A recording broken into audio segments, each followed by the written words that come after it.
اللہ تعالیٰ نے ان آیتوں میں کیا فرمایا کہ انسان بہت جلد باز ہے، بے صبرا ہے، غموں میں ڈپریشن میں چلا جاتا ہے، خوشیوں میں اترانے لگتا ہے، اپنی اوقات سے باہر، اوقات بھول جاتا ہے۔ ہاں فرمایا چند علامتیں اپنے اندر پیدا کر لو، چند چیزیں، تو یہ کیفیت سے نکل جاؤ۔ جب خوشیاں ملیں گی تو شکر ادا کرو گے، اپنی اوقات سے باہر نہیں نکلو گے، اور جب غم ہوں گے تو صبر کی توفیق ملے گی تمہیں۔ تو وہ ان علامتوں کی بیس کیا ہے، بنیاد کیا ہے؟ اپنا تعلق اللہ سے مضبوط کر لو، اور اس مضبوط کرنے کا سب سے بہترین ذریعہ کیا ہے؟ المصلین الذین هم علی صلاتہم دائمون۔ نماز کو پابندی سے پڑھنا شروع کرو۔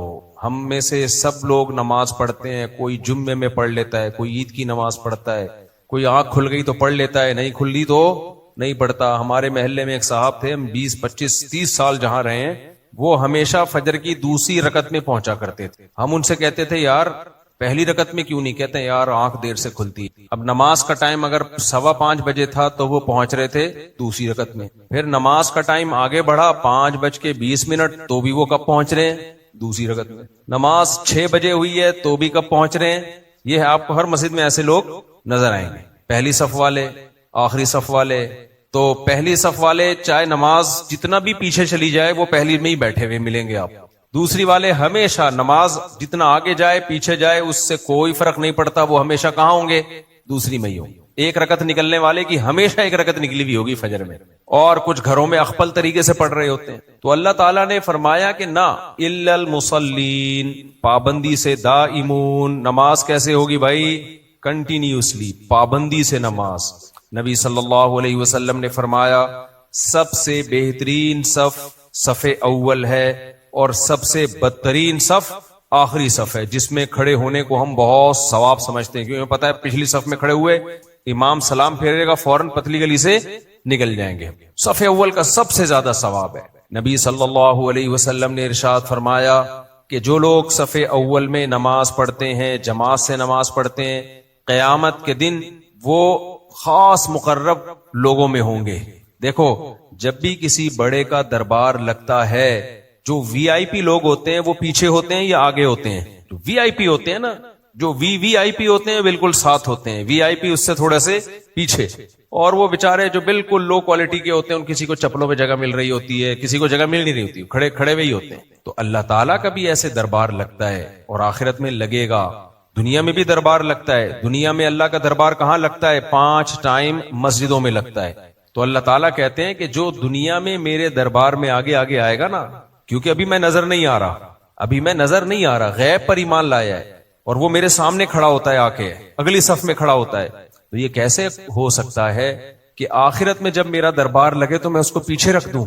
دیکھو ہم دنیا میں وی آئی پی کی ڈیفینیشن الگ ہے، آخرت میں وی آئی پی کی ڈیفینیشن الگ ہوگی۔ دنیا میں وی آئی پی کون ہوتا ہے جی؟ 17واں گریڈ، پھر 18واں گریڈ، پھر 19واں گریڈ، 1 لاکھ تنخواہ والا، 2 لاکھ تنخواہ والا، 2 کروڑ تنخواہ والا، 2 کروڑ تنخواہ والا، اس سے بعد 2 ارب والا، صحیح ہے نا؟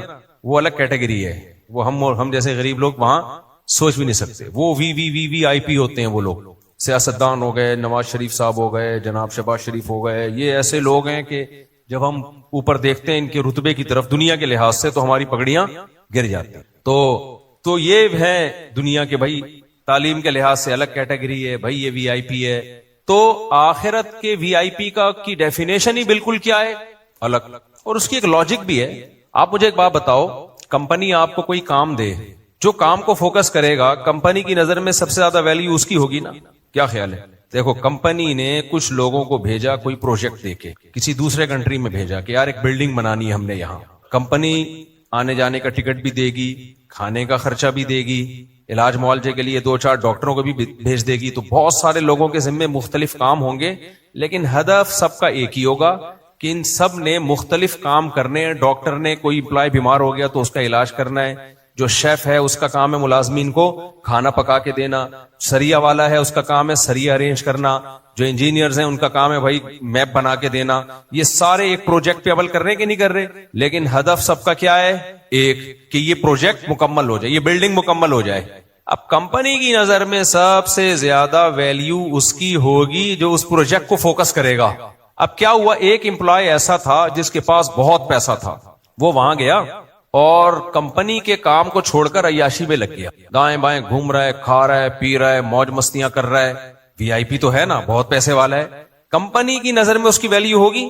کمپنی کہے گی بھائی تو جو مرضی کر, عیاشی کر, کھا پی, لیکن اس کو کمپنی نکال دے. دنیا میں اصول یہ ہے کہ آپ جب کسی کے ذمہ کوئی کام لگاتے ہیں تو آپ کی نظر میں ویلیو اس کی ہوتی ہے جو آپ کے ویژن کا حصہ بنے, آپ کے ویژن کی تکمیل کا ذریعہ بنے. اگر آپ کا ہدف اور آپ کے ویژن کا وہ حصہ نہیں بن رہا, وہ ہوگا بھائی بہت بڑا آدمی ہوگا, ہمارا کیا لینا دینا اس سے. لوگ کہتے ہیں نا, ابے بھائی ہوگا وہ بہت بڑا, اپنے گھر میں ہوگا, کیا خیال ہے بھائی, تو محلے کا دادا ہوگا, اپنے علاقے میں ہوگا. کہتے ہیں نا لوگ, تو محلے کا دادا ہوگا, اپنے علاقے میں ہوگا, تو بہت سخی ہوگا, اپنے علاقے میں ہوگا, تو بڑا خوبصورت ہوگا, اپنی بیوی کے سامنے ہوگا. صحیح ہے نا, ہم نے کیا کرنے تیری خوبصورتی سے. ایک مثال دے رہے ہیں. انسان ہمیشہ اس کو فوکس کرتا ہے کہ جو اس کے ہدف اور اس کے ویژن کا حصہ ہو. اس بیس پہ انسان کیٹیگری مختلف لوگوں کی کو مختلف کیٹیگریز میں ڈیوائیڈ کرتا ہے. وہ تو دیکھو اس کائنات کا مالک کون ہے؟ اللہ ہے, جس نے اس کائنات کو بنایا, جس نے اس کائنات کو بنایا, جو کریٹر ہے.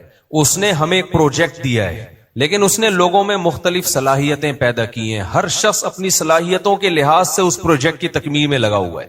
اللہ نے ہمیں پروجیکٹ کیا دیا ہے؟ اللہ نے اس پروجیکٹ کو قرآن میں مختلف طریقوں سے بیان کی. ایک جگہ اللہ نے فرمایا کہ هل اتى على الانسان حين من الدهر لم يكن شيئا مذكورا انا خلقنا الانسان من نطفة امشاج نبتليه فجعلناه سميعا بصيرا. اللہ فرماتے ہیں ہم انسان کو آزمانا چاہتے تھے, ہم نے پانی سے بنایا انسان کو, ہم چاہتے تھے ہم اس کو آزمائیں, لہذا ہم نے اس کو سننے اور دیکھنے کی, سوچنے سمجھنے کی صلاحیت دی تاکہ یہ ہماری نشانیاں اپنی آنکھوں سے دیکھے اور دیکھ کے یقین کر لے کہ یہ سب کچھ خود بخود نہیں بن سکتا. سمجھ رہے ہو کہ نہیں سمجھ رہے؟ یہ آٹومیٹیکلی اتفاق سے یہ اتنی حسین دنیا خود بخود وجود میں نہیں آ سکتی. جب وہ غور کرے گا اپنی باڈی میں, بھائی لنگس بھی بن گئے میری باڈی میں کڈنی بھی کہ خود بخود بندر سے کیسے بن گئے, اور بندر کے کہاں سے بن گئے پھر؟ ہم اگر بندر سے بنے ہیں تو بندر کس سے بنا ہے میرے بھائی؟ وہی مجھے یاد آتا ہے, ایک فاحشہ خاتون یہاں بیچاری رہتی تھی, اللہ اس کی مغفرت فرمائے, اگر دنیا سے چلی گئی ہے, زندہ ہے تو اللہ اس کو ہدایت دے. تو وہ دروازے پہ کھڑی رہتی تھی, ایک بندے کو لے کے کہنے لگی مجھے لے کے بھاگ جاؤ. تو بندہ میرے پاس آیا کہ یہ خاتون لڑکی مجھے دعوت دے رہی, مجھے لے کے بھاگ جاؤ. میں نے کہا آپ نے کیا جواب دیا؟ کہتے میں نے کہا میں تجھے لے کے بھاگوں گا, مجھے کون لے کے بھاگے گا؟ مطلب میں تو اس بیچاری کو کوئی ٹھکانہ نہیں دے رہا تھا اصل میں نا, اس کی کوئی بیچاری پہ الزامات لگے ہوئے تھے. تو وہ کہنے لگا تم مجھے ٹھکانہ دے دو. تو کہہ رہا تھا بھائی میں بھی تو بے گھر ہو جاؤں گا نا, میرا ابا مجھے رکھے گا گھر میں. تو کہتے ہیں جب اس نے مجھے کہا مجھے لے کے بھاگ جاؤ, تو میں نے کہا مجھے لے کے پھر کون بھاگے گا بھائی, اگر میں تجھے لے کے بھاگوں گا. تو بھائی اگر یہ کڈنی ہمارے بندر کے کڈنی سے ایوالو ہو کے یہاں آئے ہیں تو سوال پیدا ہوتا ہے بندر کا کڈنی کہاں سے آیا؟ پھر بندر کا کڈنی کو پچھلی مخلوق سے جوڑنا پڑے گا, اس کا کہاں سے آیا؟ ہوتے ہوتے ایک وقت آئے گا, آپ آئیں گے بھئی ایک سیل تھا, ایک سیل بن کیسے گیا؟ وہ بھی اتنا پیچیدہ سیل, کروڑ دفعہ بھی اتفاق ہو نا تو ایسا سیل وجود میں نہیں آ سکتا, اربوں خربوں سالوں میں بھی نہیں. پھر اس میں ایسے سافٹ ویئر آٹومیٹیکلی انسٹال ہو گئے, ایوالو ہوتے ہوتے اس میں کڈنی اگنا شروع ہو گئے, واہ واہ واہ, گردے اگنا شروع ہو گئے. بھائی پھینکنی تھی تو اتنی پھینکو جتنی برداشت. وہی ہو گیا, 2 آدمی پھینکو تھے نا, پھینک رہے تھے لمبی. ایک نے کہا میرے دادا ان کے پاس ایک استبل تھا, گھوڑوں کا نہیں ہوتا استبل, اس میں ایک گھوڑا 500 سال تک دوڑ سکتا تھا, استبل ختم نہیں ہوتا, اتنا لمبا استبل. اس نے کہا پھینک رہا ہے تو پھر ہم بھی پھینکتے. کہتا ہے میرے دادا کے پاس ایک نیزہ تھا, یہیں سے چاند سورج کی سیٹنگ کر لیا کرتے تھے, ستارہ ادھر سے ادھر, ادھر سے ادھر. اس نے کہا بھائی تو لمبی پھینک رہا ہے, اتنا لمبا نیزہ وہ رکھتے کہاں تھے؟ اس نے کہا تیرے دادا کے استبل میں رکھتے تھے. صحیح ہے, تو پھینک دی لمبی ایتھیس لوگوں نے, آٹومیٹیکلی خود بخود یہ سب کچھ ہوا ہے. بھائی خود بخود کڈنی کیسے اگنا شروع ہو گئے, 2 کڈنی کیوں اگے اور اپنی جگہ جا کے فٹ کیوں ہو گئے, آنکھیں کیسے بن گئی, ناک کیسے بن گئی, ہر عضو میں ایسے سینسر لگے ہوئے ہیں جو اسی کے لیے سوٹیبل ہیں. اور میرے بھائی اگر یہ سب خود بخود بنا ہے تو ہارڈ ویئر بن گیا, سافٹ ویئر کیسے بن گیا؟ ابے اتفاق سے ہارڈ ویئر تو وجود میں آ سکتا ہے, کروڑوں خربوں سال میں بھی ایسا تو ہارڈ ویئر بھی وجود میں نہیں آ سکتا. انسان ہارڈ ویئر اور سافٹ ویئر دونوں چیزوں کا مجموعہ ہے. نہیں آئی میرا خیال ہے بات؟ سافٹ ویئر روح ہے, آنکھ یہ صرف ہارڈ ویئر نہیں ہے, اس کے اندر دیکھنے کی صلاحیت ہے, وہ کیا ہے؟ سافٹ ویئر ہے, اور اس میں وائرس بھی آتا ہے. دماغ ہارڈ ویئر بھی ہے اور اس کے اندر روح کیا ہے؟ سافٹ ویئر جس سے وہ دماغ سوچتا ہے. اتنا ذہین دماغ اب تک ایسا سافٹ ویئر نہیں ایجاد کر سکا جو سوچے. یعنی انسان کا اتنا ذہین دماغ، وہ اب تک ایسا دماغ روبوٹ کا ایجاد نہیں کر سکا جو خود سوچے. کمال کی بات ہے. اور یہ والا دماغ جو سوچ رہا ہے یہ خود بخود بن گیا. نہیں آئی میرا خیال ہے بات؟ دوبارہ سے بول. دیکھو روبوٹ کے پاس بھی ایک عدد دماغ ہوتا ہے نا بھائی، وہی جو اس کی جو میموری ہوتی ہے. تو کمپیوٹر کے پاس بھی دماغ ہوتا ہے نا، لیکن وہ خود سوچتا ہے. یہ ہم سوچواتے ہیں اس کو، ہم اس کو سمجھاتے ہیں یہ بٹن دبایا نا تو یہ سوچنا ہے. تبھی اگر روبوٹ کا غلطی سے غلط بٹن دب گیا نا تو تمہیں رکھ کے چماٹ لگا دے گا. وہ ایک کلپ کسی نے بھیجا تھا کہ ایک روبوٹ سب کچھ صحیح بتا رہا ہے. ایک روبوٹ سب کچھ صحیح بتاتا تھا، تو اس کا ایک بٹن دب گیا ایک آدمی سے. وہ اب سچ بولنا شروع کر دیا. اس میں سافٹ ویئر ایسے ڈالے ہوئے تھے جو پوچھو گے صحیح بتائے گا. تو اس نے روبوٹ سے پوچھا ہاں بھائی میرا نام کیا؟ اس نے کہا غفار نام ہے. اور فلانے کا نام کیا ہے؟ فلانے کا نام کیا ہے؟ سب صحیح بتا رہے ہیں. بڑا خوش ہو گیا. اس نے کہا میرے ابا کا نام کیا؟ کہہ رہے وسیم. کہہ رہے یار میرے ابا کا نام تو ستار ہے. روبوٹ نے کہا نہیں تیرے اصل ابا کا نام کیا ہے؟ وسیم. اب یہ ٹینشن میں آ گیا یار پبلک کے سامنے میری بےزتی ہو رہی ہے. تو اس نے روبوٹ سے پوچھا کہ یار واٹس ایپ پہ پرانا کلپ ہے کسی نے مجھے بھیجا تھا، یہ میرا اپنا لطیفہ نہیں ہے، یہ کہیں سے کلپ آیا تھا. تو اس نے پوچھا کہ یار اگر میرا ابا وسیم کے بجائے غفار ہے فار ایگزامپل، تو میری ماں نے بتایا کیوں نہیں مجھے؟ روبوٹ کہتا ہے کم بخت بتاتی پکڑی نہیں جاتی، اس لیے بتایا نہیں اس نے. تو کوئی بھی بٹن دب جائے. ایسے روبوٹ اتنے ذہین ہوتے نہیں ہیں. آرٹیفیشل انٹیلیجنس بھی ضروری نہیں ہے کہ ہر چیز وہ تو گوگل سے معلومات لے گی نا. آرٹیفیشل انٹیلیجنس کہاں سے نالج لیتی ہے؟ گوگل سے لے کے مرج کر کے مارکیٹ میں ڈال دیتی ہے. اگر گوگل پہ ہی غلط کسی نے ڈالی ہے معلومات تو وہ تھوڑی صحیح بتائے گی آپ کو. تو میرے بھائی ہارڈ ویئر بھی ہے انسان میں اور سافٹ ویئر بھی. سانس لیتا ہے ایک پورا سسٹم. ایک انڈین ہے بڑے زبردست اس کی ویڈیوز ہوتی ہیں. اس نے جو زمین بننے کا پروسیس ہے نا، کیا نام ہے یار اس کا، نام بھول جاتا ہوں، بڑی زبردست معلومات ہوتی. ابے نہیں یار ایک ہے بڑا ملینز میں، اس کے ایک ایک کلپ ملینز میں جاتا ہے. ڈوراڈی. ابے نہیں ہوئے، وہ بڑا اسٹائل میں بولتا ہے. ہاں اس سے کسی نے پوچھا خدا ہے یا نہیں، تو اس نے کہا ہو سکتا ہے ہو سکتا ہے نہ ہو. نا میرے بھائی یہاں آپ ڈنڈی مار رہے ہو. یہاں آپ کیا کر رہے ہو؟ آپ کی اپنی جو معلومات آپ ہمارے ساتھ شیئر کر رہے ہو، ان معلومات وہ پکار کے کہہ رہی ہے کہ خدا ہے، تو آپ اس میں ڈنڈی نہ مارو. آپ جو نالج دے رہے ہو نا سائنس کی ہمیں، مثال کے طور پر اس نے کیا نالج، زبردست نالج دی. اس نے کہا یہ زمین ایسے آگ کا گولا تھی، پھر سورج سے الگ ہوئی، پھر یوں ہوئی، پھر فلانا ساری چیزیں نا. ان میں ایک پروسیس بھی اگر آگے پیچھے ہوتا تو انسان وجود میں نہیں، زندگی وجود میں نہیں آتی. اب ایک آخری پروسیس رہ گیا تھا، زمین کو 23 ڈگری جھکانا. ابے جو سیارے ہیں نا ایسے سیدھے زمین کے گرد گھومتے ہیں. چاند تو ایسے زمین کے گرد گھومتا ہے کہ جو حصہ اس کا روشن ہے قیامت تک وہی روشن رہے گا، دوسرے حصے پہ سورج کی روشنی پڑتی نہیں ہے، لہذا موسمی تبدیلیاں نہیں ہیں. لیکن زمین کا حساب کیسا ہے؟ زمین ایسے نہیں گھوم رہی، زمین جھکی بھی گھوم رہی ہے. اس کا نتیجہ کیا نکلتا ہے؟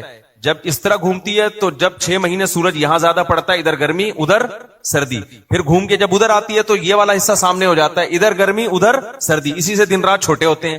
تو یہ کتنا بڑا سوال ہے بھائی، کون ہے جس نے زمین کو 23 ڈگری جھکایا ہے؟ اور سیارے نہیں، ستارے نہیں جھکے ہوئے اس طریقے سے، زمین جھکی ہوئی ہے. اور اگر یہ زیادہ جھک جاتی تو موسمی تبدیلیوں میں ڈفرنس بہت زیادہ ہو جاتا، کم جھکتی تو بہت کم ہوتا، جو سوٹیبل نہیں تھا انسان کے لیے. اتنے تمیز سے جھکی ہے. تو اس نے اس کا جواب دیا کہ ایک ستارہ، ایک زمین ایسے گھوم رہی تھی تو ایک کوئی بڑا ستارہ سیارہ آ کے ٹکرایا، دھاڑ کر کے زمین کیا ہو گئی؟ ٹیڑھی ہو گئی. اس وقت سے ٹیڑھی ہی چل رہی. جیسے وہ بزرگ اڑ رہے تھے نا، ایک بزرگ تھے، ابھی لطیفے زیادہ آ رہے ہیں بیان میں. ایک بزرگ تھے، وہ بیوی کے سامنے شو مارتے تھے کہ میں بہت بڑے نیک. بیوی مانتے نہیں تھی، جلدی فارورڈ کر کے چلا رہا ہوں. تو ایک دن انہوں نے کرامت دکھائی، اڑتے ہوئے گئے نا، تو بیوی نے کہا دیکھو بزرگ تو وہ ہوتے ہیں جو بھی اڑتے ہوئے جا رہے تھے. اس نے کہا وہ میں ہی تو تھا. اس نے کہا تبھی ٹیڑے اڑ رہے تھے. تو عورت نہیں مانتی اپنے شوہر کو، صحیح ہے. تو ان بزرگ کو جو ٹیڑے اڑ رہے تھے ان کو تو کسی نے سے نہیں ٹکرائے ہوں گے، لیکن زمین جو اتنی ٹیڑھی ہو گئی تو اس پہ ماہرین کہتے ہیں کہ کوئی بہت بڑا کوئی یہاں آ کے ٹکرایا تھا، دھاڑ کر کے کیا ہو گئی؟ ٹیڑھی ہو. اور اس سے پھر موسم بدل گئے اور یہ ہو گیا، اور پھر زندگی کے آثار پیدا ہونا شروع ہو گئے. بھائی صاحب خود بخود خدا کی قسم کچھ بھی نہیں ہو رہا. اتنا ایسا اتفاق کہ ایسے ٹیڑھی ہو جائے اور ایسے پانی پیدا ہو جائے اور بارشیں ہونا شروع ہوں اور نباتات پیدا ہونا شروع ہو، اور اس زمین کے علاوہ کہیں بھی یہ نہیں ہے. یہ حسن اتفاق نہیں ہے. اور پھر زمین پہ ایک جاندار پیدا نہیں ہو رہا، پیدا ہی اتنے کروڑوں خربوں قسم کی چیزیں دریافت ہو چکی ہیں.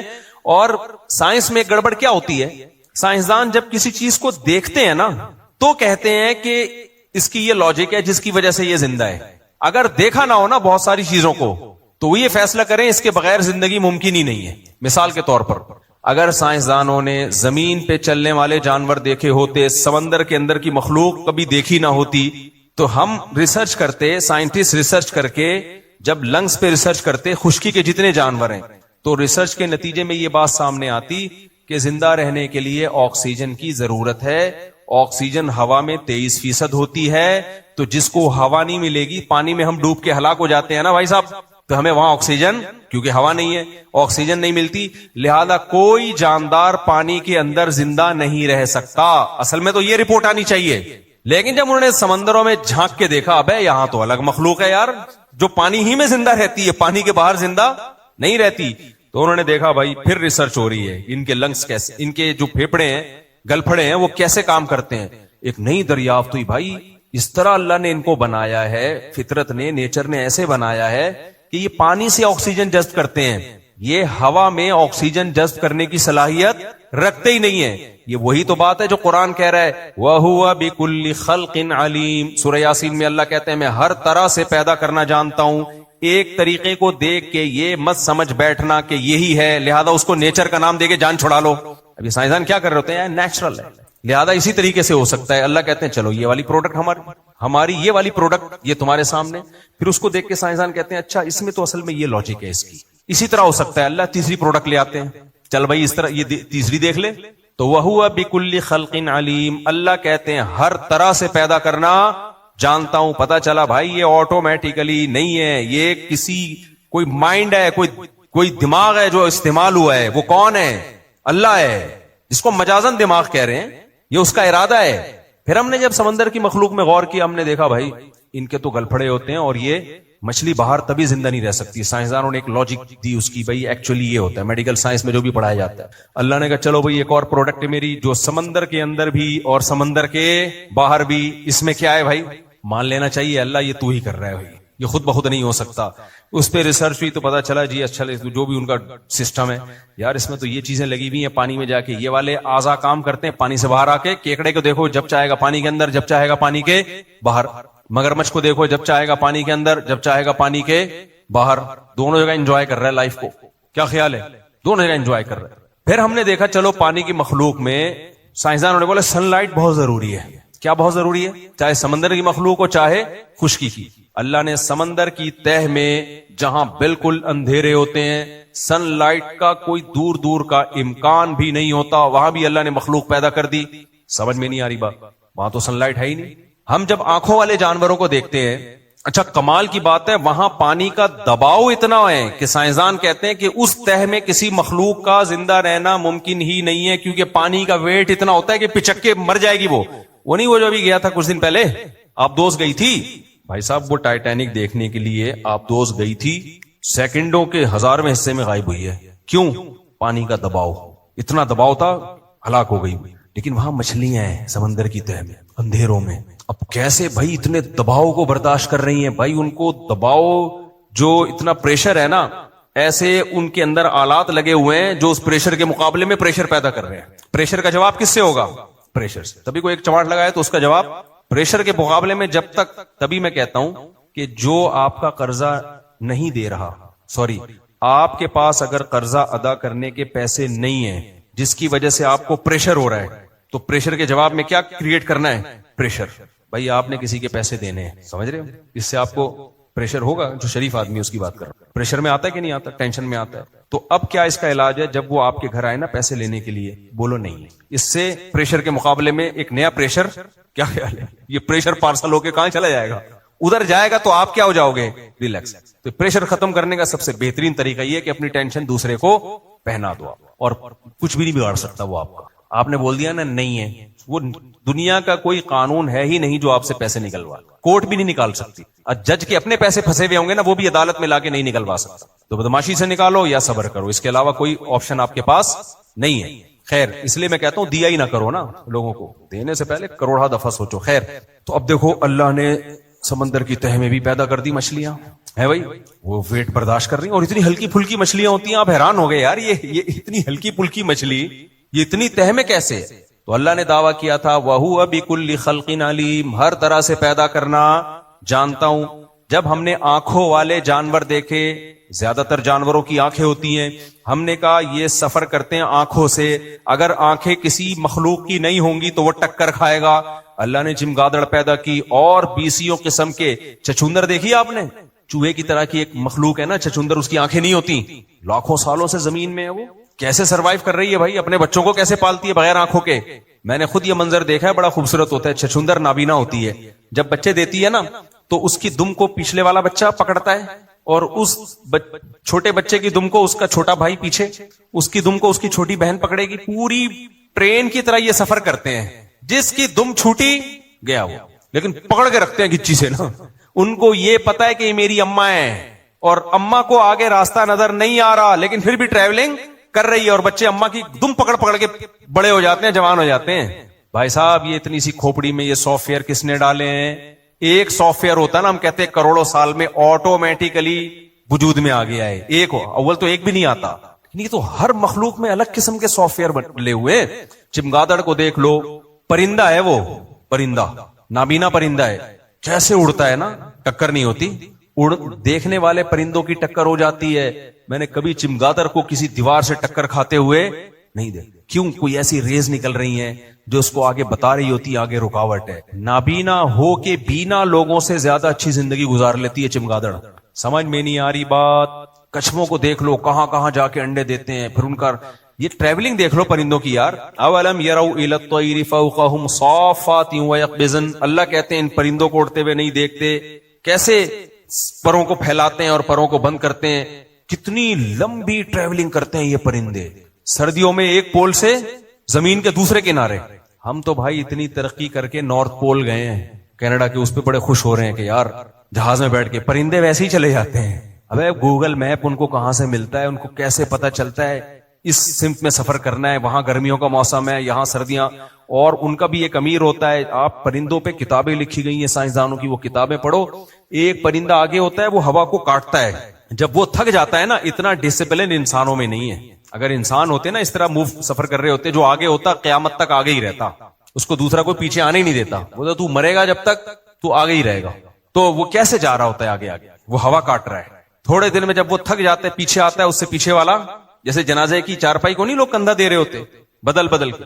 بھائی کون ہے جس نے ڈسپلن کے ایسے سافٹ ویئر اب جاپانیوں میں جا کے آئے ہیں؟ ورنہ جاپانی بھی انتہائی بد تہذیبی قوم تھی، بہت ریسرچ کر کر کے جاپانیوں نے لائن میں لگنا سیکھا ہے، اور پرندہ خود بخود لائن میں، آپ لوگ چپ کیوں؟ یہ سمجھ، پرندہ خود بخود لائن میں لگا ہوتا ہے، لائن میں تمیز سے سفر کر رہا ہوتا ہے، ہوا کو کاٹ رہا ہوتا ہے، ایک کے بعد دوسرا، دوسرے کے بعد تیسرا، اتنا دیمک کو دیکھ لو، دیمک، میں نے ایک دفعہ ایک کتاب پڑھی تھی دیمک کے گھر کے بارے میں، دیمک جس طرح سے گھر بناتی ہے نا مٹی میں، وہ NED سے فارغ کسی انجینئر کے بغیر ممکن نہیں۔ آپ تو اس کا گھر دیکھ رہے ہوتے ایسے مٹی کا گھر ہوندا، اول تو وہ کیسے بن گیا؟ وہ سب مل کے کام کرتے ہیں، کاموں کو بانٹتے ہیں۔ کمال یہ نہیں ہے دیمک کا جو گھر بن جاتا ہے، کمال یہ کہ اس کے اندر وینٹیلیشن کا اور ٹیمپریچر کو مینٹین رکھنے کا جو انتظام ہوتا ہے، یہ ٹیکنالوجی اور یہ مینٹیننس تو انسان نے ہزاروں سال کے بعد جا کے اب سیکھی ہے، اور ابھی بھی پوری طور پہ نہیں سیکھی، نہیں آئی میرا خیال ہے بات۔ دیمک کا جو اندر کا ٹیمپریچر ہے نا وہ سیم ہوگا، چاہے سردیاں ہوں چاہے گرمیاں ہوں، اس کے گھر کے اندر کا ٹیمپریچر۔ وینٹیلیشن، ہوا یہاں سے آئے گی یوں ٹن مار کے یہاں سے نکلے گی، تاکہ ایسا نہ ہو اندر ہوا بند ہو جائے۔ ہم ایگزاسٹ لگاتے ہیں بھائی، یہاں سے ہوا آئے گی اور وہاں سے نکل کے پڑوسیوں کے گھر میں جائے گی۔ دیمک کا ایسا سسٹم ہے، اتنا سا کیڑا، اس کے دماغ میں ایسے سافٹ ویئر کیسے ڈیولپ ہو گئے بھائی؟ نہیں آ رہی میرا خیال ہے بات۔ اور کمال کی بات یہ ہے، اگر کوئی چیز خود بخود ہو رہی ہے تو ایک جنس خود بخود ترقی کرے نا، اس کا دوسرے سے ریلیشن کیسے ہو گیا؟ دوبارہ سے بات سمجھاتا ہوں، بس یہ پھر میں اپنے اصل ٹاپک کی طرف آتا ہوں۔ دیکھو مجھے ایک بات بتاؤ، آپ کوئی تعمیر کرتے ہو، عمارت بناتے ہو، کلے آدمی کا کام ہے یہ؟ یا ایک جیسے ہنر والے سارے آ جائیں تو مل کے بنا سکتے ہیں؟ یعنی آپ کو ایک بلڈنگ بنانی ہے، سارے NED سے فارغ سول انجینئر لے آئے، آپ بن جائے گی بلڈنگ، سارے بیٹھ کے نقشے ہی بناتے رہیں گے، اینٹیں کون اٹھا کے لائے گا؟ کیا خیال ہے؟ یا سارے مزدور لے آئے، نقشہ بنانے والا کوئی انجینئر نہیں ہے تو بن جائے گا؟ یا سارے مستری ہی ہیں یا فنیشنگ کرنے والے ہی ہیں تو بن جائے گا؟ نہیں بنتا۔ ہوتا یہ ہے کہ کوئی انجینئر جو نقشہ بنائے گا، اور کوئی مزدور ہوگا، کوئی مستری ہوگا، کوئی کارپینٹر ہوگا، ایسا ہی ہوگا نا، کوئی کلر والا ہوگا، یہ سارے ملتے ہیں، پھر آپس میں ان کا رابطہ ہوتا ہے، یہ طے کرتے ہیں تو یہ کرے گا، تو یہ کرے گا، تو یہ کرے گا. ان کا ریلیشن آپس میں بنتا ہے تو جا کے گھر تعمیر ہوتا ہے، چھوٹا سا گھر. یہ ریلیشن ایوالو ہونے کے نتیجے میں ممکن ہی نہیں ہے. اگر ایوالو جو ڈارون کی جو چھوڑ کے گیا نا لمبی، یہ خود بخود ہو ہی نہیں سکتا. اس کے لیے ذہین دماغ چاہیے جو آپس میں مل کے سلو مشورہ کر کے طے کرتے ہیں کہ میں یہ کروں گا اور تو یہ کرے گا. ہم بہت سے جانوروں میں دیکھتے ہیں جب وہ کوئی پروجیکٹ کو کی تکمیل کے لیے چلتے ہیں تو کاموں کو ڈیوائیڈ کرتے ہیں. ان میں اس کے ہنر کے پہلے سے لوگ موجود ہوتے ہیں. شہد کی مکھی میں آپ دیکھ لو، کچھ مکھیوں کا کام ہے نر مکھیاں زیادہ ہو جائیں تو ان کی آبادی کو کنٹرول کرنا. کچھ مکھیوں کا کام ہے پورے سسٹم کو مینج کرنا، وہ مینیجر مکھیاں ہیں، ملکہ مکھیاں ہوتی ہیں وہ. کچھ مکھیوں کا کام ہوتا ہے جا کے رس لے کر آنا. پوری پوری کتابیں لکھی گئی ہیں شہد کی مکھی پہ. تو اتنے مختلف ہنر کی شہد کی مکھیوں کا آپس میں ریلیشن اور کاموں کا ڈیوائیڈ کرنا، یہ آٹومیٹیکلی خود بخود ہو سکتا ہے. دیمک میں بھی ایسے ہی کام ڈیوائیڈ ہوتے ہیں، تو یہ کرے گی میں یہ کروں گا. سمجھتے ہو کہ نہیں سمجھتے؟ کچھ انڈے دینے والی مکھیاں ہوتی ہیں، ان کا کام الگ ہے، بریڈنگ کے لیے الگ مکھیاں ہیں. شہد کی مکھیوں میں پورا ایک سیٹ اپ. تو بہت سارے جانوروں میں ہمیں یہ سیٹ اپ ملتا ہے، نظر آتا ہے. میں نے جنگل میں ایک منظر اپنی آنکھوں سے دیکھا، مجھے یقین نہیں ہو رہا. میں نے کہا یہ ہو ہی نہیں سکتا بھائی، میرے کان غلط سن رہے ہیں. ابھی میں افریقہ کے جنگل میں گیا نا، آپ نے ولاگ میں دیکھا ہوگا، ہم 3-4 دن افریقہ کے جنگل میں گھومتے رہے. ہمیں کوئی شکار نظر آئے تو ایسے قریب سے ہمارے شیر گئے ہیں یوں. ہمیں گائیڈ نے بولا تھا چپ کر کے بس بیٹھے رہنا، ہلنا نہیں. شیر کو انسان کا ہلنا بالکل پسند. بولو شیر، لوگ کہتے ہیں کہ وہ شیر آپ کو کھا کیوں نہیں رہا تھا. وہاں کے جو لوگ ہیں نا، جو ماہر شیریات ہیں، وہ یہ کہتے ہیں کہ جانور جب آپ گاڑی کے اندر ہوتے ہو، اگر آپ ہلو جلو نہیں اور زیادہ باتیں نہ کرو تو جانور گاڑی سمیت اس بندے کو ایک مخلوق خیال کر رہا ہوتا ہے، لہذا وہ سمجھتا ہے کوئی بہت بڑی بلا کھڑی ہوئی ہے، وہ اس پہ حملہ نہیں کرتا. لیکن یہ سب اپنی ذمہ داری پہ، فلسفوں پہ آپ جانا. کوئی مجھے تو انہوں نے بتا دیا تو ہم نے ہمت کر لی، ہم نے کہا چلو ٹھیک. تو ہم گاڑی میں بیٹھے ہوئے ہیں افریقہ میں جنگل میں. ببر شیر یہاں سے گیا ہے ساتھ، سمجھ رہے ہو، یہاں سے ببر شیر جا رہا ہے، پیچھے اس کی شیرنیاں، 7 عدد شیرنیاں. شرم کی بات ہے، خیر شیر کے لیے یہ 4 بہت ہیں، 7 رکھنے کی. اب جس کو شرم آ رہی ہے اس کی، ان سب کے لیے شرم کی بات ہے بہرحال. اور وہ دائیں میں گھومی ہوئی تھی شیرنیاں، پہلے شیرنیاں شکار کر رہی تھی، ان سے ہوا نہیں. پھر ببر شیر آیا کہ مجھے فاقوں سے مارو گے کیا. 3 دن سے ہم دیکھ رہے تھے کچھ بیچارے کو کھانے کو نہیں مل رہا. اس سے پہلے کتنے دن سے پہلے بھوکا تھا ہمیں معلوم نہیں. بہرحال ہم نے کہا اب تو کرے گا. تو وہ 2 بھینسیں نظر آئے نا، یہ نہیں جنگلی بھینسیں ہوتے. اب گورے بھی اور بھی ٹورسٹ ہے، وہ بالکل نیچرل جنگل ہے، وہ ایسا نہیں ہے کہ کوئی گورنمنٹ نے بنایا، وہ بالکل قدرتی حالت میں ہے. تو اب ہم نے دیکھا جی وہاں سے اتنا موٹا شیر، لمبا چوڑا، بالکل قریب سے. میں واقعہ کیا سنا رہا تھا دماغ سے نہیں، یہ میں کیا بات بتا رہا. ہاں وہ شیر جا رہا ہے نا، خیر وہ بھینسیں پھر نکل گئے، بھاگ گئے. تو شیر اور شیرنیاں واپس، شکار مس ہو گیا نا، تو واپس ایسے آ رہے تھے جیسے کسی کا جنازہ پڑھ کے آ رہے، ایسے منہ لٹکے ہوئے تھے اور ایسے کے نا. ہم نے کہا بالکل وہی سین ہے جو میت دفنا کے آ رہے ہوتے ہیں کہ کل ہمارا نمبر ہے. آج جس کو دفنا ہے کل کس کا نمبر ہے؟ ہمارا نمبر. تو وہاں میں نے ایک منظر دیکھا دن کے، یہ تو رات میں تھا نا، دن میں ایک منظر دیکھا کہ ایک جانور نظر آیا، شیرنی آہستہ آہستہ جا رہی ہے. ایک سیٹی کی آواز آئی مجھے، جیسے نا ہم سیٹی بجاتے ہیں. میں نے کہا پتہ نہیں کسی بندے نے سیٹی بجائی ہے. تو ہمارے ایک دوست نے کہا بھائی یہ ہرن سیٹی بجاتا ہے جو دور کھڑا ہوا ہے، وہ اپنے دوسرے ہرنوں کو خبردار کر رہا ہے. پوری انسانوں والی سیٹی. میں نے پیچھے مڑ کے دیکھا وہ ہرن نے دوبارہ سیٹی بجائی، وہ کوئی انسان نہیں تھا. ابھی تک مجھے یقین نہیں آ رہا ہے کہ ایسا نہ ہو کہ پھینک رہے ہوں، ویسے تو امید نہیں ہے، وہ کیوں پھینکیں گے بھائی. دور جو ہرن کھڑا ہوا ہے نا، جو شیر کو دیکھ رہا ہے کہ وہ ادھر جا رہا ہے ہرن کے شکار کے لیے، ادھر سے وہ کیا کر رہا ہے، جیسے ہم سیٹی نہیں بجا رہے ہوتے، کوئی ڈاکو چور آ رہا ہے باقاعدہ سیٹی بجا کے خبردار، ایسے سیٹی بجا کے. ہرن کی تو آواز میں سیٹی کا کوئی پہلی دفعہ میں نے دیکھا بھائی. انہوں نے کہا یہ بجاتا ہے سیٹی، اگر کوئی دور دیکھ لینا شیر کو تو اپنے ساتھیوں کو خبردار کرنے کے لیے. یہ لنک ان کا جو آپس میں بنا ہے، ایک دوسرے کے ساتھ خیر خواہی کا جذبہ، یہ جذبہ بھی انوالو ہوا ہے. بولو نا، ہے بھائی.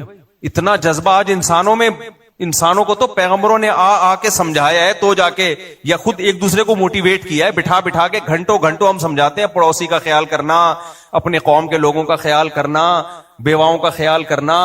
4 استغفر اللہ، یتیموں کا 4 شادیاں بھی بیواؤں کے خیال کرنے کی وجہ سے کہتا ہوں نا میں. تو یہ تو ہم اور انسان آپس میں مل کے صدیوں سے موٹیویٹ کر رہے ہیں، پیغمبر بھی، لیڈرز بھی، اور وہ تب جا کے بھی انسان اس معیار پہ نہیں اترا.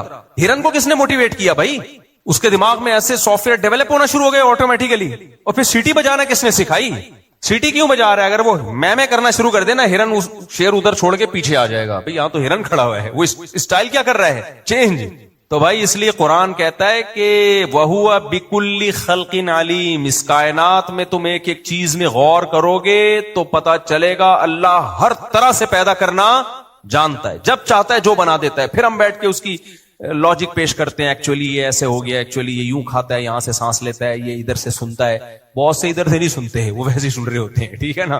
مولانا تھانوی رحمہ اللہ کے پاس ایک ہندو آیا نا اور کہنے لگا، ایک اعتراض کیا ہندو پنڈت نے کہ آپ جب بولتے ہو تو کس سے بولتے ہو؟ انہوں نے کہا میں زبان سے بولتا ہوں. دیکھتے ہو تو کہاں سے دیکھتے ہو؟ انہوں نے کہا میں آنکھ سے دیکھتا ہوں.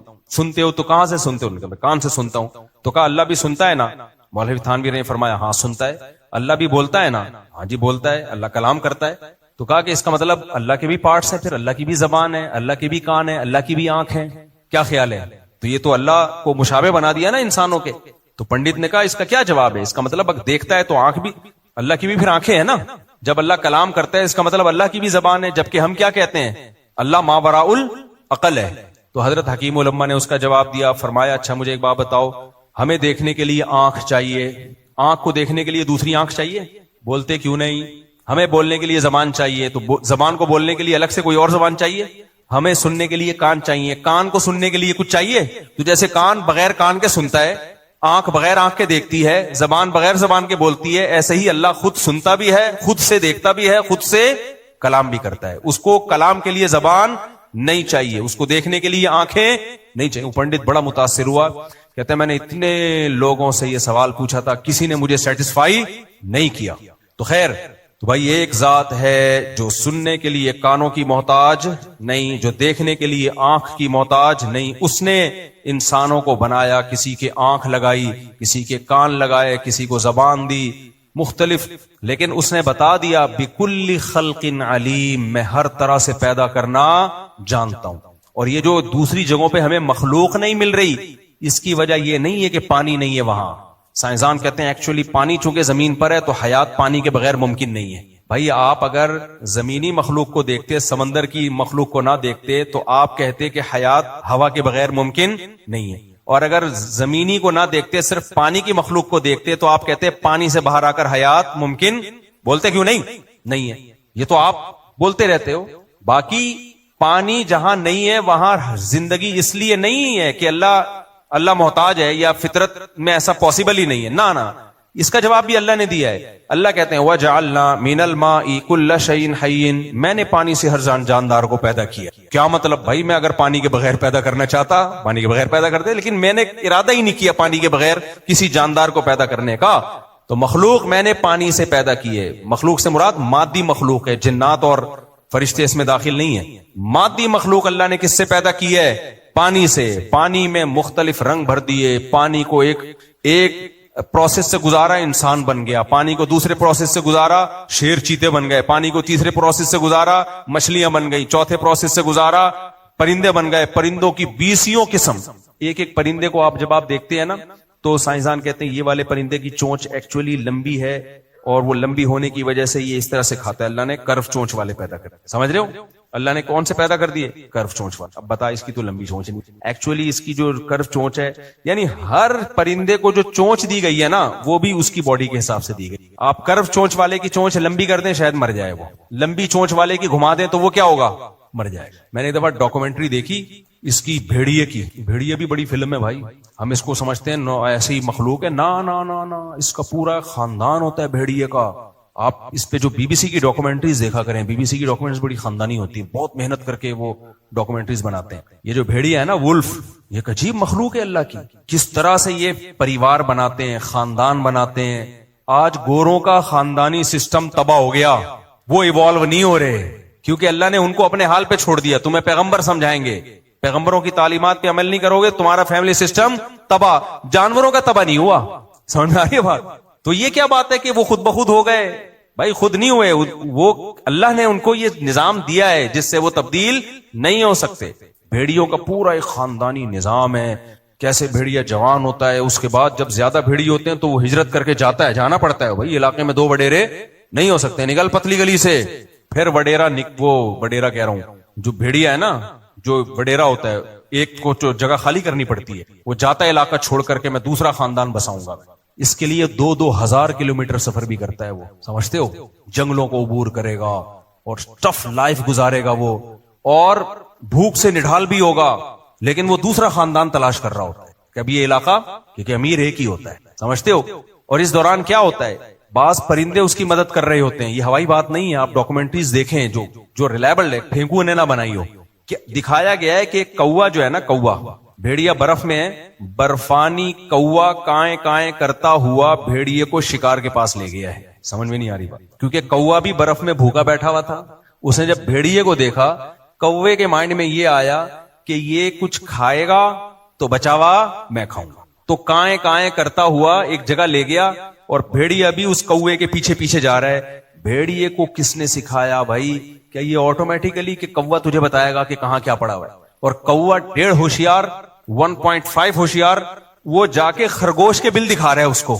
صحیح ہے نا, یہاں خرگوش پائے جاتے ہیں. بالآخر بھیڑیے نے کھایا, اور وفا کیسی کی ہے, کچھ کوے کے لیے بھی چھوڑ دیا کہ تو نے مجھے گائیڈ کیا ہے. تربیت کے بغیر انسانوں میں یہ کوالٹی آتی ہے. اس سے پتہ چلتا ہے بھائی اس پوری مخلوق کا آپس میں کیا ہے. یہ کائنات کا جو نظام ہے نا, یہ کوئی اکیلا نہیں سنبھال رہا. اللہ نے اس مخلوق کا آپس میں ایک ریلیشن رکھا ہے. سب مل جل کے اس زمین کو سنبھال رہے ہیں, سب مل جل کے اس زمین کو چلا رہے ہیں. یہ خود بخود ایسا ریلیشن ہو نہیں سکتا. ایک انگریز نے لکھا ہے کہ اگر یہ جنگل کے سارے درندے مر جائیں نا, ہم شیروں کو بھی مار دیں, بھیڑیوں کو بھی مار دیں, تو جنگل میں جو گرینری ہے نا یہ ختم ہو جائے گی. جنگل نہیں رہیں گے. وجہ کیا ہے, ہرن اور یہ جو دوسرے 12 سنگا, ان کی نسل اتنی بڑھے گی, یہ کھا کھا کے پورے جنگل کو چٹ کر جائے, اور پھر خود بھی بھوکے مر جائیں گے. یہ تو اللہ تعالیٰ نے درندے بھی پیدا کیے کہ بھائی تمہاری گروتھ اتنی بڑھے گی, اس سے زیادہ یہ شیر بڑھنے نہیں دے گا. صحیح ہے نا, شیر بڑھنے نہیں دے گا اس سے زیادہ. ہر چیز میں ایک مینجمنٹ ہے. تبھی اللہ نے قرآن میں کہا ذالک تقدیر العزیز العلیم, یہ اس بادشاہ کی مینجمنٹ ہے جو زبردست طاقتور بھی ہے اور جس کے پاس علم بھی ہے.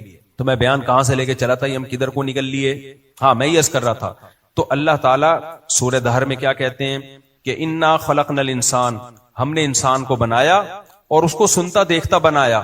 کیوں؟ ہم اس کو آزمانا چاہتے ہیں کہ ان تمام چیزوں میں غور و فکر کر کے وہ اللہ پہ ایمان لاتا ہے یا نہیں لاتا, اللہ کی ایمان کے چلتا ہے یا نہیں چلتا. تو ہم ڈاکٹر ہوں, انجینئر ہوں, سائنسدان ہوں, مزدور ہوں, ٹماٹر والے ہوں, یہ ہمارے مختلف شعبے ہیں. لیکن ہمارا جو جس پروجیکٹ کو دے کر اللہ نے ہمیں دنیا میں بھیجا, وہ پروجیکٹ کیا ہے کہ کون اما شاکرن و اما کفورا, کون اللہ کے حکام پہ چلتا ہے, کون نہیں چلتا. تو اللہ کی نظر میں اگر کسی کی ویلیو ہوگی, وہ ڈاکٹر, انجینئر, سائنٹسٹ بننے سے, چاند پہ قدم رکھنے سے بھی نہیں ہوگی. اللہ کی نظر میں اس سے ہوگی کہ یہ مجھے میرے آرڈر کو فوکس کر رہا ہے کہ نہیں کر رہا. اب اس پہ ہمارا سیکولر لبرل طبقہ بہت غصہ آتا ہے اس کو, یار یہ کہ اتنے بڑے بڑے سائنسدان پیدا ہوئے, اتنے بڑے بڑے ڈاکٹرز پیدا ہوئے, یہ مولویوں نے ٹماٹر والے کو اور ڈاکٹر کو کیا کر دیا, برابر. صحیح ہے نا. اسلام کیا کہتا ہے, ایک ٹماٹر والا جو اللہ کے حکم کو فالو کرتا ہے اس کا مقام بلند, اور ایک سائنٹسٹ جو چاند پہ پہنچ گیا اللہ کے حکم کو فالو نہیں کرتا اس کا مقام نیچے. مذہب کی یہی تعلیمات ہے نا. ایک ایمان والا کافر کے برابر نہیں ہو سکتا, ایمان والے کا درجہ زیادہ, کافر کا درجہ کم.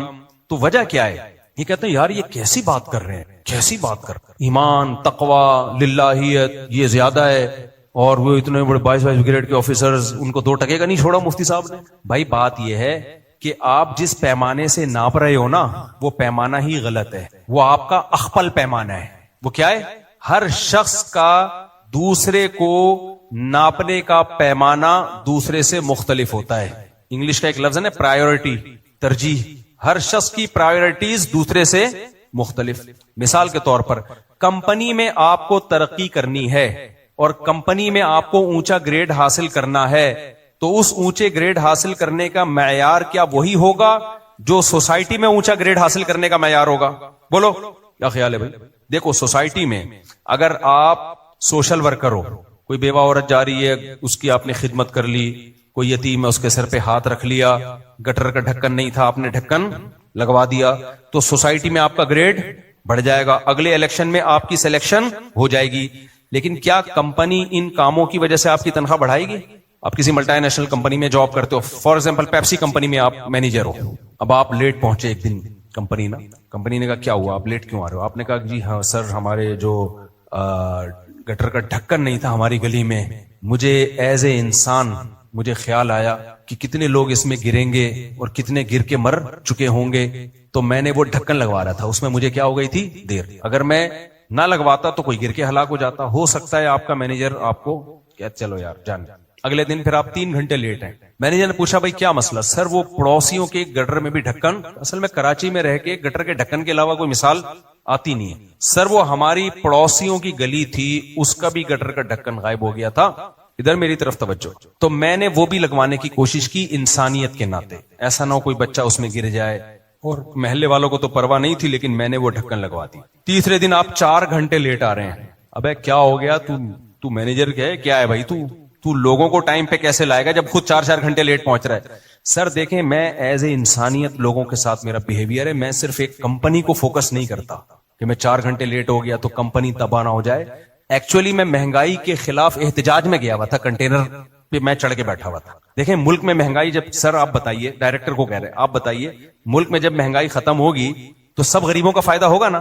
اور اگر میں یہاں کمپنی میں ٹائم پہ آ جاؤں تو صرف یہ 4-6 غریبوں کا اور پیپسی کمپنی کو فائدہ ہوگا. اب آپ خود سوچیں انسانیت کس میں ہے. وہ بیچارہ شرمندہ ہو گیا کہ یار بات تو صحیح کر رہا ہے. پھر اگلے دن آپ 6 گھنٹے لیٹ پہنچ رہے ہیں، بلکہ پہنچے ہی نہیں، چھٹی مار دی آپ نے. سر میں نے سنا، وہ پوچھ کیوں نہیں آئے؟ سر میں نے سنا ہے ماں کے قدموں کے نیچے جنت ہے، تو میں ماں کے پاؤں میں مالش کر رہا تھا، صحیح ہے نا، اور ابا کا سر دبا رہا تھا تاکہ مجھے جنت ملے. 4-6 دن کے بعد ایک ڈسچارج لیٹر آ جائے گا، بھائی تو جا کے انسانیت کی خدمت ہی کر. اب آپ کہو گے یار دیکھو سر، ایک ایجوکیٹڈ آدمی جو انسانیت کی خدمت کر رہا ہے، آپ بجائے اس کا گریڈ بڑھانے کے آپ اس کو ڈسچارج کر رہے ہو، آپ اس کو کمپنی سے نکال رہے ہو. سر میری سائنسی خدمات تو دیکھیں آپ، صحیح ہے نا، میری ایجادات تو دیکھیں. میں نے پانی سے چلنے والی کار ایجاد کی ہے، پتہ نہیں ہوئی بھی ہے کہ نہیں ہوئی ہے، ہر تھوڑے دن میں کوئی نہ کوئی آ رہی ہوتی ہے. خیر، ایک تو پاکستانی جب ایجاد کرتا ہے بھی پیٹرول سے چلنے والی کر لے بھائی، تو فی الحال ہم اس کو قبول کر لیں گے. یعنی ہم جب پاکستانی کوئی جب ایجاد کرتے ہیں نا تو چھوٹی موٹی چیزیں ایجاد، آپ سیدھا ڈیزل یا پیٹرول والی ایجاد کر لو. میں اپنے چینل پہ لے آؤں گا، آپ کو پوڈ کاسٹ کروں گا، اور جتنا مجھ سے ہو سکے دوسرے چینل والوں سے بولوں گا اس کو ایک دم ایسی چیز آ جاتی ہے مارکیٹ میں، آدمی کہتا ہے یار وہ کام جو جاپان نے نہیں کیا وہ پاکستانی نے کر دیا. پاکستانی بہت ذہین ہے، پتا ہے آپ کو. جاپان نے ایک سوئی، امریکہ نے ایک سوئی بنائی تھی، امریکہ نے سوئی بنائی اور کہا کہ اس سے کوئی باریک سوئی بنا کے ہو، وہ سوئی سخت ہو لیکن اس سے زیادہ باریک ہو. جاپان نے چیلنج قبول کیا، بولا اس سے باریک سوئی تو دور کی بات، اس سوئی میں سوراخ کر کے دکھا دیا. حالانکہ وہ تو اور زیادہ مشکل کام ہے. پاکستانی نے کیا کیا، اس پہ میڈ ان جاپان لکھ کے، کیونکہ اتنی باریک سوئی میں سوراخ کرنا زیادہ مشکل، اور اس پہ میڈ ان پاکستان لکھنا، سوری میڈ ان جاپان نہیں، میڈ ان پاکستان لکھنا تو اور زیادہ مشکل ہے نا. تو پاکستانی جب چیلنج قبول کرتا ہے نا تو وہ بہت بڑا کارنامہ کرتا ہے وہ. تو خیر ہو سکتا ہے بنائی ہو کسی نے بھائی پانی سے چلنے والی، واللہ عالم. تو لیکن پانی کہاں ہے ہمارے یہاں؟ اس لیے زیادہ خوش نہ ہوا کرو کہ ہمارے ایک سائنسدان پیدا ہوا. گٹر کے پانی سے چلنے والی کوئی مشین بناؤ تو پھر میں مانوں گا، کیونکہ پھر وہ مشینیں چلیں گی ہمارے یہاں. کیونکہ گٹر کا پانی ہمارے یہاں الحمدللہ بہت ہے، پانی نہیں ہے لیکن گٹر کا پانی بہت ہے. اور اس سے ایسی کارخانے، اگر کوئی سائنسدان محنت کرے نا گٹر کے پانی پہ، یہ والا گٹر جو ہمارے کراچی میں ہے، ایسا نہ ان صاف ستھرے گٹروں پہ محنت شروع کر دیں جو ابلتے ہوئے گٹر ہے. اس کی کوئی انرجی اگر کوئی بنائی جا سکتی ہے تو خدا کی قسم ہم چاند واند کچھ بھی نہیں ہے بھائی، چاند کو ہم زمین پہ لے آئیں گے اتار کے. خیر تو ہاں، تو میں مثال دے رہا تھا میرے بھائی. اب آپ نے کمپنی والے کو کہا سر آپ کا تو انسانوں کو جانچنے کا کرائیٹیریا ہی ٹھیک، ایک آدمی اپنی ماں کے قدموں میں جنت تلاش کر، باپ کے قدموں میں جنت تلاش کر رہا ہے، گٹر کے ڈھکن لا کے رکھ رہا ہے تاکہ لوگ گرے نہیں، اور آپ بجائے گریڈ بڑھانے کے آپ کیا کر رہے ہیں؟ ڈسچارج کر رہے ہیں. اور ایک چپڑاسی جو آپ کی کمپنی میں وہ بیچارہ دیسی کپڑوں میں بیٹھا ہوتا ہے، اس کو آپ ٹائم پہ تنخواہ بھی دے رہے ہو اور ہر سال اس کی تنخواہ میں اضافہ بھی کر رہے ہو، علاج معالجے کے پیسے بھی دے رہے ہو. سر آپ کی نظر میں مینیجر اور چپڑاسی کی میں فرق نہیں ہے؟ تو اگر وہ بے وقوف ہوگا تو کہے گا نہیں کوئی، وہ کہے گا ہاں بہت فرق ہے، تو بڑا عظیم انسان ہے. لیکن اگر عقل مند ہوگا تو کہے گا بھائی کسی بھی شخص کو جانچنے اور ناپنے کے لیے نا ہر شخص کا کرائیٹیریا دوسرے سے، معیار اور پیمانہ دوسرے سے مختلف. تم ویسے ایز اے انسان بہت اچھے انسان ہو، تو جن کی تم خدمت کر رہے ہو نا ان سے پروٹوکول مانگو جا. ہم نے تم کو کمپنی کے لیے رکھا تھا، کمپنی کے تم کسی کام کے نہیں ہو، تو تم الیکشن میں کھڑے ہونے کے لیے بہت اچھے ہو. جن لوگوں کے تم نے گٹروں کے ڈھکن ڈھکے، اگر ہو سکا تو ووٹ تمہیں دے کے وزیر اعظم بنا دیں گے اگر سسٹم کے تحت الیکشن نہ ہوئے، ورنہ تو یہ بھی امکان نہیں ہے. ورنہ جتنے بھی ڈھکن رکھ دو، آئے گا وہی آئے گا، کوئی نہ کوئی تو آئے گا نہیں ہے، وہی آئے گا. صحیح ہے نا. خیر تو تو میرے بھائی اللہ تعالیٰ کہتے ہیں میں نے جب انسانوں کو بنایا تو سب آدم اور حوا کی اولاد ہیں. کسی کو زیادہ اچھا دماغ دے دیا, کسی کو کم دماغ دیا, کسی کے پاس وسائل زیادہ ہیں, وہ پڑھ لکھ کے ڈاکٹر بن جاتا ہے, انجینئر بن جاتا ہے, سائنٹسٹ بن جاتا ہے, کروڑپتی بن جاتا ہے.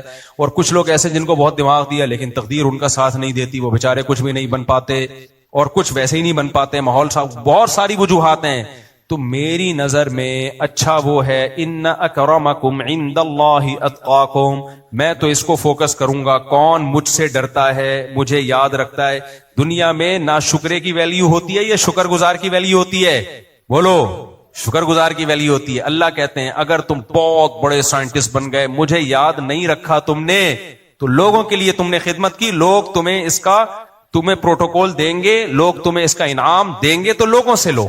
تم نے جن کے لیے ایجادات کیے ہیں ان کو تم نے سہولتیں دی, تو ٹھیک ہے, لوگوں سے اس کا بدلہ لو. لوگ نوبل پرائز بھی دیں گے تمہیں, اور گینز بک آف ورلڈ میں تمہارا نام بھی آئے گا, تمہیں اسٹیج پہ بلایا جائے گا, تحفے دیے جائیں گے, تمہارا نام اخباروں میں آئے گا, تصویریں لوگ لے کے تمہاری گھومیں گے, جیکٹوں پہ تمہاری تصویریں بنائیں گے, زندگی بھر مرنے کے بعد بھی لوگ تمہیں یاد رکھیں گے. تو لوگوں کے لیے کیا تو اس کا فائدہ کس سے لو؟ جیسے گٹر کے ڈھکن پبلک کے لیے لگائے تو کمپنی کیا کہے گی, ووٹ بھی انہی سے لو جا کے, اس کا بدلہ بھی کس سے لو؟ ان سے لو. اللہ کہتے ہیں میں نے تمہیں بنایا تھا یہ دیکھنے کے لیے کہ تم جس شعبے میں بھی ہو, سارے شعبے ہم نے زندہ کرنے ہیں. اسلام میں رہبانیت نہیں ہے, خوب سمجھ لو. رہبانیت کا مطلب دنیا سے الگ تھلگ ہو کے بیٹھ جانا, یہ اسلام میں نہیں ہے, بلکہ اسلام میں رہبانیت کا الٹ ہے, گھسنا ہے دنیا کے اندر. یہ ایک بہت پوائنٹ کی بات ہے, اس کو اچھی طرح سے سمجھیں. آج ہمارے دینداروں کا جو ذہن بن گیا ہے نا, اور جس چیز کو پروموٹ کیا جا رہا ہے وہ یہ کہ ہم نے دنیا سے الگ تھلگ رہنا ہے. تبھی اس طرح کی تحریکیں چل رہی ہیں کہ مدرسے کا کام صرف مولوی تیار کرنا ہے جو مسجد میں امامت کرے, بالکل دیسی مفتی ہو, کہیں حکومت کے کسی ادارے میں نہ ہو. اس پہ فخر بھی کیا جاتا ہے. دیکھو مدرسے کا کام ڈاکٹر انجینئر تیار کرنا نہیں ہے, یہ بات 100% درست ہے. ڈاکٹر انجینئر تیار کرنا یونیورسٹیوں کا کام ہے, لیکن مدرسے کا کام ایسے علماء تیار کرنا جو حکومتی اداروں میں جائیں, یہ ہے مدرسے کا کام. کیونکہ اگر آپ ریاست سے الگ تھلگ ہو کے بیٹھ گئے, آپ کے پاس پاور بولو ختم, اور باطل لوگ ان شعبوں میں چلے جائیں گے. تو یہ تو رہبانیت ہے نا. اس رہبانیت, اگر نبی صلی اللہ علیہ وسلم اس طریقے کو پسند کرتے تو آپ حکومت اپنے ہاتھ میں لیتے. اسلام اسٹیٹ چاہتا ہے, ریاست چاہتا ہے, تو ریاست تو ریاستی اداروں میں جانے سے ہاتھ میں آئے گی. ریاستی اداروں سے بائیکاٹ کر کے ریاست کہاں سے ہاتھ میں آئے گی؟ نہیں آئی میرا خیال ہے بات سمجھ میں. ریاست تو ان اداروں میں جا کے آپ کے کنٹرول میں آئے گی جن اداروں جو ریاست کو چلاتے ہیں, ان میں سیاست بھی ہے, ان میں بیوروکریسی بھی ہے, ان میں عدلیہ بھی ہے, اس میں فوج بھی ہے. تو اگر ہم یہ خود ہی مان لیتے ہیں کہ مدرسے کا یہ کام ہی نہیں ہے, تو باطل تو کہے گا زندہ آباد, لیکن ہم تو چاہتے تم الگ تھلگ رہو, تم نے خود ہی کہہ لیا کہ ہم تو آئیں گے ہی نہیں. تو عجیب سی بات ہو گئی میرے بھائی. تو ہاں علماء کا کام مسجدیں سنبھالنا بھی ہے, مدارس سنبھالنا بھی ہے, لیکن صرف یہ نہیں ہے. تبھی تو ہم سیاست میں بھی علماء کے آنے کے قائل ہیں, ورنہ پھر سیاست بھی چھوڑ دو. کیونکہ سیاست میں آ کے بھی کچھ نہ کچھ تو آپ کو حکومت سے بینیفٹس لینے پڑتے ہیں. بلکہ سب سے بڑا بینیفٹ تو یہ کہ آپ حکومت سے کرسیاں لے رہے ہیں, ٹھیک ہے نا, یہ تو سب سے بڑی سہولت ہے. آپ کا کیا خیال ہے, جب آپ مشرف سے کرسی لیں گے تو مشرف کی کچھ باتیں نہیں مانیں گے آپ؟ جب آپ ضیاء الحق سے کمپرومائز کر کے کچھ کرسیاں سیٹیں لیں گے سیاست میں آ کے, حکومت سے فائدہ اٹھائیں گے, تو کیا حکومت کو کچھ فائدہ نہیں دیں گے؟ یا وہ آپ کے پھپھا چاچا لگتے ہیں, آپ کو فری پھوکٹ میں سیٹیں دیتے چلے جائیں؟ ابے نہیں آ رہی میرا خیال ہے بات سمجھ.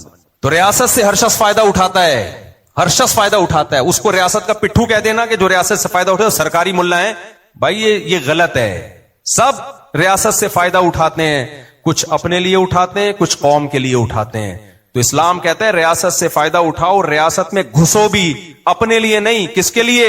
قوم کے لیے. یہ تو گھسنا, یہ جامع ترشید کا یہی تو ویژن ہے, 2 اور 2 4 کی طرح کلیئر ویژن ہے. تو اب اس کو کیا بنا کے پیش کر دیا جامع ترشید والوں کو؟ سرکاری ملا, سرکاری ملا. او بھائی سرکاری ملا ہوتے نا, مفتی عبد الرحیم صاحب کی آج جائیدادیں ہوتی, 2 ٹکا نہیں ہوتا. گھر میں بھی ابھی بھی سبزی, مجھے کل کسی نے بتایا ان کے قریبی 1 مہینے سے گھر میں گوشت نہیں پکائے, کیونکہ اساتذہ کی تنخواہیں نہیں جا رہی ہیں, تو کہہ رہے ہیں ان کے گھر میں بھی نہیں آ رہی, ورنہ محتمم کے اپنے پراٹھے چل رہے ہوتے ہیں بہت سے, سب کی بات نہیں کر رہا. تو اس لیے یہ جو آج کل میڈیا کی جنگ ہے نا, الزامات, تہمتیں, اور یاد رکھو زیادہ الزام وہی لگائے گا جو خود مبتلا ہوتا ہے, زیادہ الزام اکثر وہی لگا رہا ہوتا ہے. تو ریاست سے اسلام الگ نہیں ہو سکتا میرے بھائی. اٹ از کالڈ رہبانیت. حدیث میں آتا ہے لا رہبانیت فی الاسلام. ہم جنگلوں میں رہیں گے تو پھر ریاست سے الگ ہیں, جب ہم شہروں میں رہتے ہیں, آبادیوں میں رہتے ہیں, تو ہمارا ریاست سے لنک ہوگا, ریاستی اداروں میں بھی جائیں گے. اور جائز طریقے سے ریاست کو کنٹرول میں لانے کی بھی کوشش کریں گے. ریاست کو کنٹرول میں لانے کے دو ہی طریقے ہیں, یا تو بغاوت کر لو, تلوار لے کے چڑھ جاؤ, اس سے خون خرابے کے علاوہ کچھ بھی حاصل نہیں ہوگا. اس سے یہ نہیں کہ خلیفہ آ جائے گا, خلیفہ نہیں آئے گا, ملک کے 4-5 ٹکڑے ہو جائیں گے اور غیر مسلم طاقتیں قبضہ کر لیں گی. دوسرا طریقہ ہے تمیز سے, تعلیمی اداروں کے ذریعے, اور اپنے مدرسے کی صنعت کو ایسا ویلیویبل بناؤ کہ آپ کا مدرسے کا عالم ہر ادارے میں جا سکے. نظام تعلیم آپ کا ہو, وہ گورنمنٹ کا نہ ہو. اگر گورنمنٹ کا نظام تعلیم آ گیا پھر نقصان ہوگا, پھر گورنمنٹ ہی کے سرکاری مولوی پیدا ہونا شروع ہو جائیں گے. تعلیمی نظام آپ کا ہو, ٹیچرز آپ کے ہوں, لیکن آپ کے سرٹیفکیٹ کی اتنی ویلیو ہو کہ اس سرٹیفکیٹ کے ساتھ آپ فوج میں بھی جا سکو, آپ عدالت میں بھی جا سکو, آپ وکالت میں بھی جا سکو, آپ پولیس میں بھی جا سکو, آپ بیوروکریسی میں بھی جا سکو. یہ جرم ہم سے ہوا ہے جس کی وجہ سے پورا ملک ہمارے ہاتھ سے نکل گیا. اب ہم رو رہے ہوتے ہیں, چند فیصد لوگ ہیں جو ہمیں کوڑے مار رہے ہیں, جو قانون پاس نہیں ہونے دے رہے, جو یہ نہیں ہونے دے رہے. بھائی وہ چند فیصد لوگوں نے محنت کی, وہ ایسے پاورفل اداروں میں چلے گئے. ہم نے محنت ہی نہیں کی, ہم نے ذہن یہ بنایا کہ ہمارا یہ کام ہی نہیں ہے, ہمارا کام صرف مسجد اور مدرسہ ہے. تو بھائی جب آپ خود مان رہے ہو کہ ہمارا کام ہی نہیں ہے ریاستی اداروں میں گھسنا, تو پھر جب ریاستی ادارے آپ کے خلاف گڑبڑ کرتے ہیں تو پھر شور کیوں مچاتے ہو؟ اپنے بندے تو تمہارے ہیں ہی نہیں وہاں. نہیں آئی میرا خیال ہے بات, تو عجیب دماغ ہو گیا بھائی صاحب. تو میں یہ بات کر رہا تھا, اسلام میں رہبانیت نہیں ہے. تو میری باتوں کا کوئی یہ ہرگز مطلب نہ سمجھے کہ اسلام دنیا داری سے منع کر رہا ہے, ڈاکٹر بننے سے منع کر رہا ہے. جب میں نے بتایا نا کہ ٹماٹر والا اور ڈاکٹر, اگر ٹماٹر والا تقوی والا ہے تو اللہ کی نظر میں اس کا مقام زیادہ. تو ہو سکتا ہے کوئی بیچارہ میڈیکل سائنس میں ڈاکٹری کر رہا ہو, وہ کہ اب میں ٹماٹر ہی بیچوں گا. یہ نہیں ہے میرے بھائی, اس کی اسلام اجازت, جس کے اندر صلاحیت ہے وہ ڈاکٹر بنے, وہ انجینئر بنے, وہ فوج میں جائے, وہ عدلیہ میں جائے. کچھ لوگ ٹماٹر بیچیں وہ بھی ٹھیک ہے. تو اسلام آپ کو دنیا چھوڑنے کا حکم نہیں دیتا, لیکن اسلام کہتا ہے ان اکرمکم عند اللہ اتقاکم. اللہ کی نظر میں مقام ڈاکٹر کا اس وقت اونچا ہوگا جب وہ لوگوں کا علاج کرے اللہ کی رضا کے لیے, جب وہ تعلیم حاصل کرے اللہ کی رضا کے لیے, جب وہ لوگوں کو نسخہ دوائیوں کا لکھ کر دے, کس کے لیے؟ پیسے بھی کمائے, لیکن کس کو راضی کرنا ہو. بھائی وہ چرسی بھی بن سکتا تھا, وہ ہیروئن کا کام بھی کر سکتا تھا. دیکھو نبی صلی اللہ علیہ وسلم نے فرمایا کہ جب کوئی شخص اپنی بیوی سے اپنی خواہش پوری کرتا ہے, اس میں بھی اللہ اجر دیتے ہیں. صحابہ نے فرمایا یار سے تو اپنی خواہش پوری کر رہا ہے, اس پہ اجر کیسا؟ نبی نے فرمایا اگر وہ یہ خواہش حرام طریقے سے پوری کرتا, اس کے پاس آپشن تھا نا, انگریز کیا شادی کر کے کرتے ہیں اپنی خواہشات پوری؟ فرمایا وہ حرام بھی کر سکتا تھا, لیکن حرام کو چھوڑ کر حلال پر آیا, تو فرمایا اگر حرام کرتا تو گناہ ملتا؟ صحابہ نے کہا ضرور. فرمایا کیا بات ہے کہ تم حرام میں گناہ کو گناہ مان رہے ہو اور وہ حرام چھوڑ کے حلال کر رہے ہو, اس میں نیکی نہیں مان رہے, ثواب نہیں مان رہے اس کو. یعنی نبی نے صحابہ کا سوال صحابہ ہی پہ لوٹا دیا.